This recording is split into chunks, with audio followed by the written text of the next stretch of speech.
আজকে আমি আপনাদের খুবই গুরুত্বপূর্ণ একটি সেটিং দেখাবো কিভাবে আপনার সিমের কল লিস্ট চেক করবেন এটা দেখিয়ে দিব। তো আমি চলে যাব মাই জিবি অ্যাপসে। এখানে মাই জিবি অ্যাপসে ক্লিক করে দিব। হোম বাটনে ক্লিক করার পর নিচের দিকে আসবো।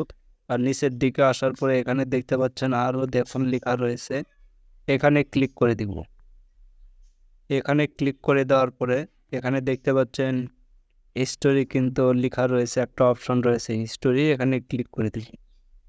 এখানে ক্লিক করে দেওয়ার পরে দেখতে পাচ্ছেন এখানে কিন্তু call history, internet history, SMS history, এখানে কিন্তু সবগুলো হিস্টোরি আপনারা চাইলে চেক করতে পারেন। তো আমি যেহেতু কল হিস্টোরি চেক করব, তো অবশ্যই কল হিস্টোরি এখানে ক্লিক করে দেবো। এখানে ক্লিক করার পর দেখতে পাচ্ছেন গত 30 দিন 7 দিনে আমি কার কার সঙ্গে কথা বলেছি সেটা কিন্তু এখান থেকে দেখতে পাচ্ছেন। এখানে কিন্তু 30 দিন, এখানে কিন্তু 7 দিন আর রয়েছে, আপনারা চাইলে এভাবে চেক করতে পারেন। তো এখন আমি আপনাদের দেখাবো কিভাবে এয়ারটেলের কল হিস্টোরি বের করবেন। তো এখন আপনাদের মাই এয়ারটেল অ্যাপসে চলে যেতে হবে। এখানে ক্লিক করে দিব। এখানে ক্লিক করে দেওয়ার পরে আপনাদের সকলের কিন্তু সেম ধরনের ইন্টারফেস শো করবে।